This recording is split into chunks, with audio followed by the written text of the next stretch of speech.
রাজ্যের সমস্ত জায়গায় এবিভিপি কার্যকর্তারা সাধারণভাবে যে সমাজের ডাকে রামনবমী মিছিল, সমাজের উৎসব, এবিভিপি কার্যকর্তারা নামবেন। 25-30 হাজার এবিভিপির কার্যকর্তারা রামনবমীর উৎসবে অংশগ্রহণ করবেন। গোটা রাজ্য জুড়ে 25 লক্ষ ছাত্র যুব রামনবমীতে অংশগ্রহণ করবে এবং আমরা প্রত্যাশা রাখি যাদবপুরেও রামনবমী আমরা করব। যাদবপুরে আমরা রামনবমী করবো, এ নিয়ে আমরা দৃঢ় প্রতিজ্ঞ। আজ নয় কাল যাদবপুরে রামনবমী করবো এবং রামনবমী করার জন্য আমরা প্রচেষ্টা করছি এবং ক্যাম্পাসের ভেতরেই রামনবমী হবে। যদি কারো মনে হয় সেক্ষেত্রে আটকে দেখাবে, বাধা আসলে প্রতিহত হবে। এর আগেও বাধা এসছে, এবিভিপি লড়াই করেছে এবং এই সরকারকে সরানোর জন্য যা পদক্ষেপ আগামী দিনে আপনারা দেখতে পাবেন। ক্যাম্পাসে ক্যাম্পাসে এবিভিপি লড়াই করবে, যাদবপুরেও বাম তৃণমূল বাইনারি এবিভিপি ভাঙবে। আগামী দিনে দেখতে পাবেন। আমরা সার্জিক্যাল স্ট্রাইকের কথা বলেছি, আজ নয় কাল আমরা সার্জিক্যাল স্ট্রাইক করব এবং করব। এখানে আমাদের রামনবমী একটা প্রসেশন হয়, অনেক বড়, প্রায় প্রচুর মানুষ উপস্থিত হয়। সেখানে হিন্দু মুসলমান জাতি ধর্ম বর্ণ নির্বিশেষে সেই মিছিলে অংশগ্রহণ করেন এবং এবারেও আমাকেও ওরা ইনভাইট করেছে যে এই মিটিংয়ে এই মিছিলে অংশগ্রহণ করার জন্য। আপনি একজন তৃণমূলের বিধায়ক হিসেবে এবং তৃণমূলের ব্যানারেই কি সেই রামনবমীর যে প্রসেশন বেরোবে, যে মিছিল বেরোবে, সেই মিছিলেই অংশগ্রহণ করবেন? সেখানে কি দলীয় পতাকা রাখবেন? মোটেই না, কোনো দলীয় পতাকা এখানে না। রাজনীতির জায়গা, ধর্মের জায়গায়। আসলে ধর্মকে নিয়ে যারা রাজনীতি করে তারা হলো কাপুরুষ।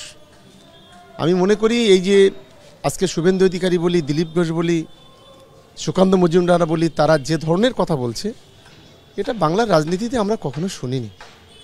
এইভাবে উস্কানিমূলক কথাবার্তা বলে একটা অস্থির পরিস্থিতি তৈরি করা, একটা দাঙ্গা বাঁধানোর যে মনোভাব, এটা আমরা তীব্র নিন্দা করছি, ধিক্কার জানাচ্ছি।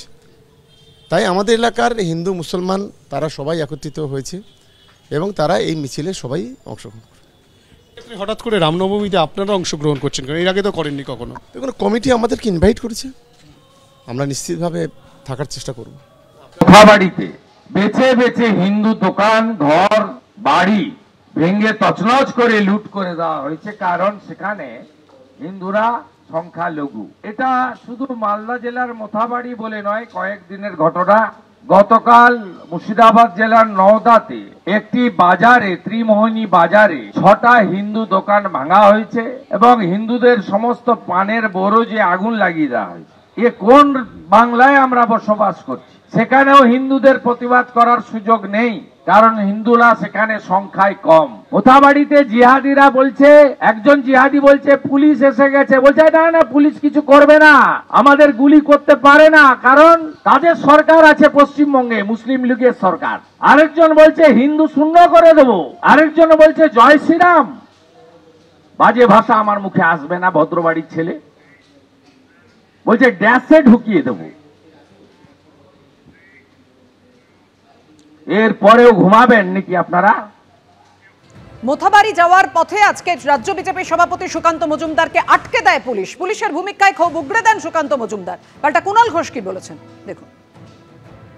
খুব স্বাভাবিক ব্যাপার, যদি কেউ প্ররোচনা দিতে যায়, কোথাও একটা কোনো ঘটনা ঘটে থাকলে যেটা পুলিশ প্রশাসন সেই জায়গাটাকে ঠিকঠাক করে দেওয়াটাই তাদের কাজ। সেখানে উস্কানি দিতে যদি কেউ যায়, পুলিশ প্রশাসন মনে করেছে যখন তৃণমূলের কোনো প্রতিনিধি দল উত্তরপ্রদেশ বা আসামে যাচ্ছিল, তখন যখন বাধা দেওয়া হচ্ছিল তখন মনে ছিল না? তো সুতরাং কেউ যদি উস্কানি দিতে যায় বলে প্রশাসন মনে করে, আটকে দিয়েছে, ঠিক করেছে।